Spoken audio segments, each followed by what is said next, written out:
Hollywood के 6 ऐसे cinematic updates जो कि अभी काफ़ी ट्रेंडिंग में चल रहे हैं, जिनमें सबसे पहला आता है हमारे अवेंजर्स डूम्सडे के सेट से, जहां बात ये चल रही है कि वहां के 2 सबसे बड़े स्टार्स के बीच लफड़ा चल रहा है।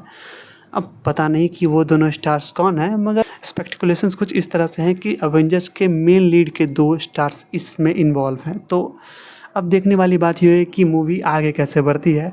इसके साथ ही साथ इसी से रिलेटेड एक और न्यूज़ आई है कि हमारे रूसो ब्रदर्स ने इसी को लेकर एक और अनाउंसमेंट किया है कि अवेंजर्स डूम्सडे उनके द्वारा बनाई गई मार्वल की अभी तक की सबसे बड़ी मूवी होने वाली है। अगर आप इसको कंपेयर करो इंड गेम और इन्फिनिटी वॉर से, तो ये उससे कई ज़्यादा बड़ा होने वाला है। इसके साथ साथ अगर तुम देखो तो इन्होंने काफ़ी सारे स्टार्स को एक जगह लाया है, जहाँ से अगर मैं तुम्हें ये पिक्चर में दिखाऊं तो तुम्हें कुछ अंदाज़ा लग जाएगा कि ये मजाक नहीं कर रहे हैं। इसके बाद आते हैं हमारे नेक्स्ट न्यूज़ पर, जो कि है जेम्स बॉन्ड की कास्टिंग को लेकर। जिनमें से 6 नामों को शॉर्टलिस्टेड किया गया है, जिन पर बहुत ज़्यादा चांसेस हैं कि वो अगला जेम्स बॉन्ड प्ले कर सकते हैं। जिनमें सबसे पहले अगर मैं बात करूं तो वो होगा आपको एरन टायलर जॉनसन, उसके बाद हैं आपको एरन पेरी, जिसके बाद आते हैं हमारे स्पाइडरमैन वाले hero Tom Holland, Jacob Elordi, Damson Idris. इसके बाद हमारे अपने सुपरमैन यानी हमारे फेवरेट सुपरमैन हेनरी कैविल भी इसके लिए कास्ट किए जा सकते हैं। तो देखने वाली ये बात होगी कि कौन अगला 007 बनेगा। इसी के साथ ही साथ अगली न्यूज़ गैला गैडोट को लेकर आई है, जिनका कहना है कि स्नो वाइट के फेलियर में उनकी ख़राब एक्टिंग का कोई हाथ नहीं है। तो राज क्या है स्नो वाइट के इतने बड़े फेलियर का? क्योंकि अगर आपने ख़राब एक्टिंग की है, जो कि आप एडमिट भी करती हैं, तो लफड़ा कहाँ है? स्टूडियो का तो यही मानना है कि गैला गैडोट ने बुरी एक्टिंग की है, जिसके कारण ये फिल्म इतनी बुरी तरह से पिटी थी। अब इस पर्दे के पीछे का राज तो वही जाने। फिलहाल जो न्यूज़ थी वो मैंने आपको बता दी।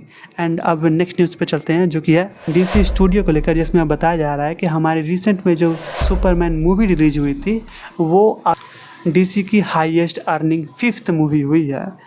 एंड इससे पहले की काफ़ी सारी मूवीज़ पिट चुकी हैं, कुछ मूवीज़ को छोड़ के, जिनमें से अगर तुम पहली 2 मूवीज़ की बात करो तो वो खुद क्रिस्टोफर नोलन ने लीड की थी, जो कि थी हमारी द डार्क नाइट और उसके बाद द डार्क नाइट राइजेस। इसके बाद आता है हमारे वंडर वुमन और उसके बाद मैट रिव्स का द बैटमैन। इसके बाद ये 5वें नंबर पर ये हमारा जेम्स गन का आता है सुपरमैन।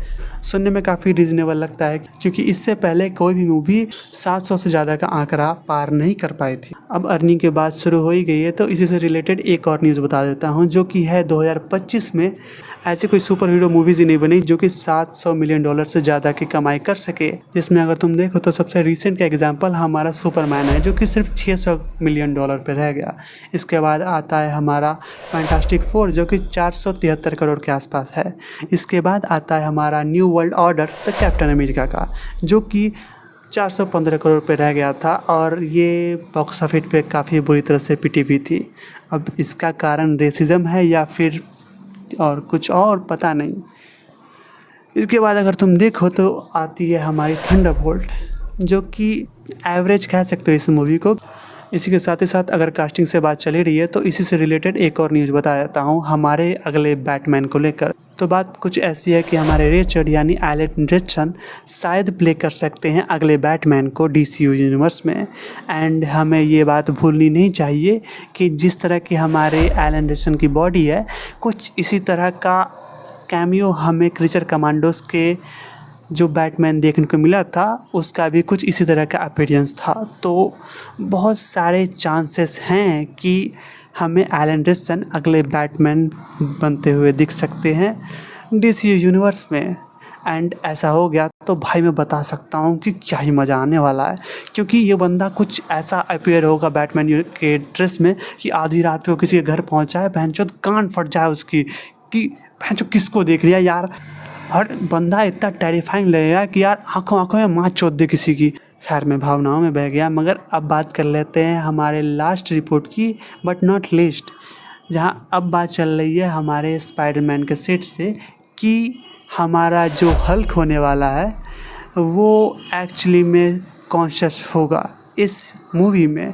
क्योंकि बात कुछ इस तरह से चल रही है कि जब हमारे डॉक्टर स्ट्रेंज ने वो मंत्र फूका, तो हमारा हल्क नहीं था उस समय, वो हमारा ब्रूस बैनर था जो कि बोल गया था कि स्पाइडरमैन पीटर पार्कर है, बट हमारा हल्क कोई इंसान नहीं है, वो एक सबकॉन्शियस माइंड है जो कि या फिर कह सकते हो सबकॉन्शियस पर्सनालिटी है या फिर डुअल पर्सनालिटी है ब्रूस बैनर की, जो कि ब्रूस के अंदर रहती है मगर एक्चुअली एग्जिस्ट नहीं करती। तो बात कुछ ऐसी है कि ब्रूस भूल चुका है कि स्पाइडरमैन पीटर है मगर हमारा हल्क नहीं भूला।